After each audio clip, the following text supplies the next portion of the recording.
కూలీ సినిమాలో అమీర్ ఖాన్ గారి క్యామియో రోల్ చేయటం వల్ల కూలీ సినిమాకి కొద్దిగా ఓపెనింగ్స్ అయితే వచ్చుండొచ్చేమో గానీ ఆయనకి కెరియర్ పరంగా ఎటువంటి ఉపయోగం అయితే లేదు. ఉపయోగం లేకపోగా ట్రోల్స్ ప్లస్ మింగిల్ అయితే బోనస్ అన్నమాట. నేను ఈ మాట ఎందుకు అంటున్నానంటే ఆ దాహా రోల్ చేయటం వల్ల ఆయనకు వచ్చిన డ్యామేజ్ ఏదైతే ఉందో అది ఇంకా ఆగలేదన్నమాట. నిన్న ఒక న్యూస్ అయితే తెగ వైరల్ గా అయితే మారింది. అదేంటంటే ఈ కూలీ సినిమాలో క్యామియో రోల్ చేయటమే నేను చేసిన పెద్ద తప్పు అన్నట్టుగా అమీర్ ఖాన్ గారు అయితే ఒక ఇంటర్వ్యూలో అయితే చెప్పారని తెగ వైరల్ గా అయితే మారింది ఆ న్యూస్. కానీ దాంట్లో ఎటువంటి నిజం అయితే లేదు. అసలు అమీర్ ఖాన్ గారు అలాంటి ఇంటర్వ్యూయే ఇవ్వలేదు. అయినా కూలీ సినిమా రిలీజ్ అయిన 2వ రోజు 3వ రోజు అమీర్ ఖాన్ గారు ఓపెన్ స్టేట్మెంట్ అయితే ఇచ్చారు. నేను రజనీకాంత్ గారికి పెద్ద ఫ్యాన్ ని, ఆయన కోసమే ఈ కూలీ సినిమాలో క్యామియో రోల్ అయితే చేశానని ఆయన అయితే చెప్పాడు. కాబట్టి నిన్న వైరల్ అయిన న్యూస్ లో ఎటువంటి నిజం అయితే లేదు. ఈ బాలీవుడ్ మీడియా ఇలాగే ఉంటదన్నమాట. వాళ్ళకి ఇష్టం వచ్చిందల్లా వాళ్ళైతే రాసేస్తారు ఈజీగా, చాలా ఈజీగా వాళ్ళైతే అది స్ప్రెడ్ చేసేస్తా ఉంటారు. ఇంక ఇది పక్కన పెడితే అమీర్ ఖాన్ గారి కెరియర్ ఇప్పుడు చాలా అంటే చాలా దారుణంగా అయితే ఉంది. ఎందుకంటే దంగల్ లాంటి ఇండియన్ బ్లాక్ బస్టర్ తర్వాత ఇప్పటి వరకు ఆయనకైతే హిట్ అయితే లేదు. మధ్యలో ఒక 2-3 సినిమాలు అయితే చేశాడు కానీ ఆడియన్స్ పైన అంత ఇంపాక్ట్ అయితే అవైతే చూపించలేదు.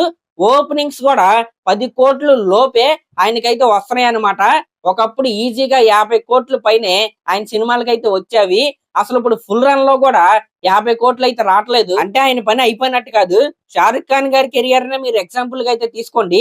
సేమ్ షారుఖ్ ఖాన్ గారు లాగానే బాలీవుడ్ లో అమీర్ ఖాన్ గారు కూడా ఒక పెద్ద హీరో అన్నమాట. షారుఖ్ ఖాన్ గారికి చెన్నై ఎక్స్ప్రెస్ సినిమా తర్వాత నుండి పఠాన్ సినిమా వరకు మధ్యలో ఎన్నో సినిమాలు వచ్చినట్టయితే వెళ్ళిపోయాయి. పఠాన్ సినిమా 1000 కోట్లు కొట్టాడు, వెంటనే జవాన్ సినిమాతో 1000 కోట్లు కొట్టాడు, డంకీతో మంచి హిట్ అయితే కొట్టాడు అనమాట. కాబట్టి ఇది జస్ట్ మ్యాటర్ ఆఫ్ టైం అంతే, ఒక హిట్ తో మొత్తం మారిపోద్ది. ఎందుకంటే ఇండియన్ బాక్స్ ఆఫీస్ దగ్గర అమీర్ ఖాన్ గారు కొన్ని మైల్ స్టోన్స్ అయితే క్రియేట్ చేశాడు ఆయన. ఆ మైల్ స్టోన్స్ ఏంటంటే ఇండియాలో మొట్టమొదటి 100 కోట్లు కొట్టిన సినిమా 3 ఇడియట్స్, అలాగే 300 కోట్లు కొట్టిన సినిమా ధూమ్ 3, 600 కోట్లు కొట్టిన సినిమా మన పీకే సినిమా అన్నమాట. ఇలాంటి మైల్ స్టోన్స్ ఆయనకి చాలానే ఉన్నాయి. ఇంకా దంగల్ సినిమాతో 2000 కోట్లకు పైగా ఆయన అయితే కలెక్ట్ చేసి అయితే చూపించాడు.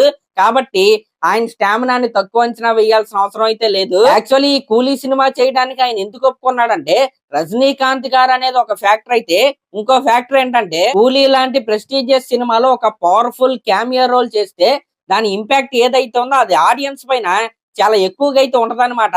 కానీ ఇక్కడ జరిగింది ఏంటంటే ఆ క్యామియో రోల్ అంత పవర్ఫుల్ గా లేదు, ఆడియన్స్ పైన కూడా అంత ఇంపాక్ట్ అయితే చూపించలేదు. కానీ ఒకవేళ అన్ని ఆయన అనుకున్నట్టుగా జరుగుంటే ఈ రోజున విక్రమ్ సినిమా క్లైమాక్స్ లో వచ్చే రోలెక్స్ క్యారెక్టర్ గురించి ఎలా మాట్లాడుకుంటున్నారు, అలాగే జైలర్ సినిమాలో మన శివన్న గారి క్యామియో గురించి ఎలా మాట్లాడుకుంటున్నారు, దీంట్లో కూడా అమీర్ ఖాన్ గారి క్యారెక్టర్ గురించి అలాగే మాట్లాడుకునే వాళ్ళు.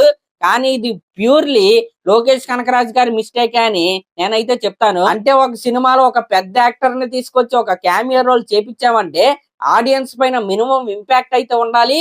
స్టోరీ పరంగా కూడా ఆ క్యారెక్టర్ కి కొద్దిగా ఇంపార్టెన్స్ అయితే ఉండాలి. కానీ ఈ కూలీ సినిమాలో అమీర్ ఖాన్ గారి క్యారెక్టర్ కి ఎటువంటి ఇంపార్టెన్స్ లేదు, స్టోరీలో అంతకంటే బలం అయితే లేదు. అమీర్ ఖాన్ గారి క్యారెక్టరే కాదనమాట, మన ఉపేంద్ర గారి ఫ్యాన్స్ కూడా లోకేష్ కనకరాజ్ గారిని అయితే వేసుకున్నారు సినిమా రిలీజ్ అయిన తర్వాత. ఇంకా అమీర్ ఖాన్ గారి క్యామియోతో పోల్చుకుంటే ఉపేంద్ర గారిది కొద్దిగా ఇంపాక్ట్ ఉన్న క్యామియోనే. ఇది ప్యూర్లీ లోకేష్ కనకరాజ్ గారి మిస్టేకే. అలాగే అమీర్ ఖాన్ గారి జడ్జిమెంట్ కూడా ఎక్కడైతే తప్పింది. ఇంక ఇది పక్కన పెడితే ఫ్యూచర్ లో లోకేష్ కనకరాజ్ గారి డ్రీమ్ ప్రాజెక్ట్ లో అమీర్ ఖాన్ గారే హీరో అనమాట. మరి ఆ సినిమా ఇప్పుడు చేస్తారో షేర్లు చేస్తారో అనేది మనం కొన్ని రోజులు అయితే వెయిట్ చేసి అయితే చూడాలి. మరి అదనమాట మ్యాటర్. అమీర్ ఖాన్ గారు అయితే నేను కూలీ సినిమాలో చేయటమే పెద్ద తప్పు అయిపోయింది అన్నట్టుగా స్టేట్మెంట్లు అయితే ఎక్కడ ఇవ్వలేదు. అవైతే కంప్లీట్లీ ఫాల్స్. కాబట్టి అలాంటి ఎలిగేషన్స్ అయితే మనం అయితే నమ్మాల్సిన అవసరం అయితే లేదు. సరే మరి ఇంక లాస్ట్ మరి దీనిపై మీరేమనుకుంటున్నారో కామెంట్ చేయండి. అలాగే మన ఛానల్ కనుక ఫస్ట్ టైం చూస్తున్నట్టయితే ఖచ్చితంగా సబ్స్క్రైబ్ చేసుకోండి. థ్యాంక్స్.